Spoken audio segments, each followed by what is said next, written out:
So that's question number 9. And again, see, simple, again I will say simple direct question. बस थोड़ी सी बात है कि क्वेश्चन का फॉर्मेट देखिए, यही हम बार बार कहते हैं कि जेईई एडवांस के पेपर में है क्या, या फिर क्वेश्चन जेन्युइनली टफ होंगे, जैसे कि आपने 2-3 क्वेश्चन अभी तक देखे होंगे शुरू में, ठीक है, या फॉर्मेट वो ऐसा कर देते हैं कि क्वेश्चन देखने में टफ हो जाता है, या बच्चा इतना बड़ा सा मतलब देखे कि 1/n 3/4n से 1/n जा रहा है, 1/n से 1 जा रहा है, तो नॉर्मली बहुत सारे बच्चे होते हैं जो क्वेश्चन छोड़ देते हैं ये देख के, ठीक है. But if you just think on these questions patiently, बहुत धैर्यपूर्वक, बिल्कुल न्यूट्रल होके सोचिए, विदाउट लाइक थिंकिंग कि क्वेश्चन टफ है, ईजी है, डायरेक्ट है, या क्या होने वाला है, कुछ भी नहीं. जब आप क्वेश्चन पढ़ रहे हैं तो एक ही चीज़ दिमाग में होनी चाहिए, क्वेश्चन पढ़ के आपको अच्छे से समझना है, and then you have to decide कि क्वेश्चन आप अटेम्प्ट कर रहे हैं, करने वाले हैं या नहीं करेंगे. But just by looking at the statement, not read, going through it, and then you decide नहीं, क्वेश्चन देखने में बड़ा अजीब सा लिख दिया, पता नहीं क्या क्या लिखा होगा, छोड़ दिया, या जल्दबाजी में पढ़ गए, एंड देन बिकॉज बायस हो चुके हैं पहले ही, जल्दबाजी में पढ़ा और फिर छोड़ देंगे बिना समझे. Now look at the question. As I said, question है simple, n is greater than equal to 2 a natural number, n 2 से बड़ा एक नेचुरल नंबर है, फंक्शन 0 से 1 टू r है, ठीक है. तो ये तो फंक्शन f ऑफ x आपको दिया हुआ है, which is defined like this, and then we have like these are the parts here. अब यहाँ पे देखिए, n is such that area of the region bounded by y is equal to fx, x0 y axis, y0 x axis, x is equal to 1 is a vertical line, okay, and यहाँ पे x 1 से बड़ा है भी नहीं, ठीक है. It has the maximum value of the function is area, उसको दे दिया गया है 4, तो आपको maximum value of the function पूछा गया है इस पूरे थ्रू आउट जिस इंटरवल में ये डिफाइन हुआ है 0 से 1 में, okay. Now look at the function here. आप इसको देखिए, ये लीनियर फंक्शन है कि नहीं है, लीनियर फंक्शन है और x का कोफिशिएंट निगेटिव है, तो ये इंक्रीजिंग है या डिक्रीजिंग है, तो ऑफ कोर्स ये फंक्शन n टाइम्स, अच्छा n 2n 4n, ये जितने कोफिशिएंट्स वहाँ लिखे हैं दे आर ऑल पॉजिटिव, ठीक है. तो 1 - 2nx जो है ये आपका एक डिक्रीजिंग फंक्शन है, ध्यान से समझिएगा.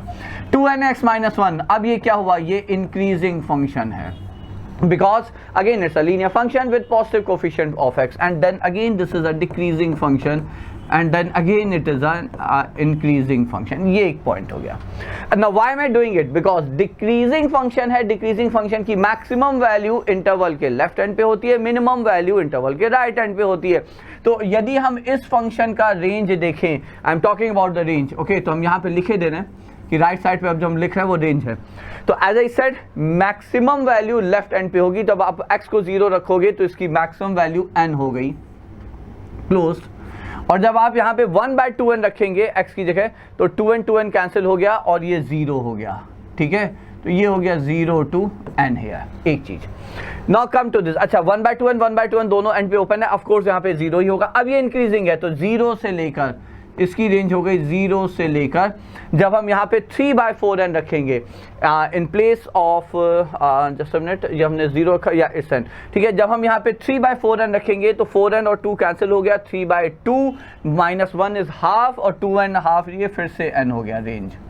यहाँ पे आइए, फिर से 3/4n डिक्रीजिंग है, ये लेफ्ट एंड पे मैक्सिमम वैल्यू, तो 3/4n रखेंगे तो 1 - 3/4 इज 1/4, इट्स अगेन n.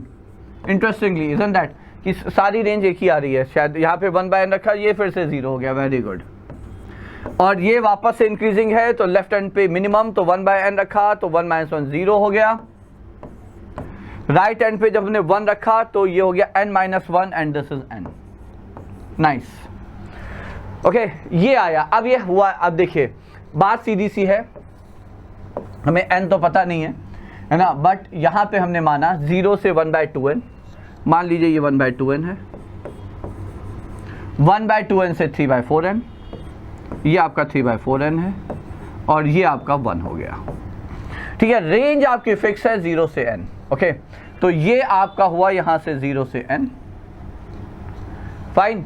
और फिर ये हुआ आपका, I am sorry, decreasing function था, I am really sorry, decreasing function है तो उल्टा हो जाएगा, ठीक है. पहला वाला आपका डिक्रीजिंग फंक्शन है, तो आप यहाँ पे फिर बनाओगे this is like n to 0, okay. तो ये हो गया आपका n to 0. Second function is an increasing function, तो 0 to n. Third function is again decreasing function, 0 से 1/2n, 1/2n से 3/4n, 3/4n से 1/n. I am sorry, this is 1/n, and the last is 1, okay. Third function आपका वापस से decreasing है, fourth function वापस से इंक्रीजिंग है, so that's what you get. Area bounded कितना है, तो देखिए सिंपल है, एरिया बाउंडेड आपको यहाँ पे कोई एरिया का फॉर्मूला या एक्सप्रेशन लिखना ही नहीं है, ठीक है। यहाँ पे सीधे सीधे राइट एंगल ट्रायंगल है, ये आपका राइट एंगल ट्रायंगल है, इसका एरिया कितना, इसका एरिया हो जाएगा half base into height, height सबकी n है, ठीक है। तो ये हो गया 1/4n इंटू n प्लस यहाँ पे हो जाएगा, ये हो गया आपका बेस 1/n 1/2n, तो again it's like half into 1/2n minus 1/n, I suppose it's 1/2n again, है ना। तो 1/n, तो ये हो गया half into 2n into n plus last आपका जब आएगा, ठीक है, तो ये वापस से हो जाएगा आपका 1 minus 1/n, okay. So half into ये बेस हो गया 1 minus 1/n into n, okay. So ये हो गया आपका n cancel and then this is n cancel, तो 1/4 plus 1/4 is half and then this is half times n minus 1, so that's your n/2 and this area is given to be 4, just a minute,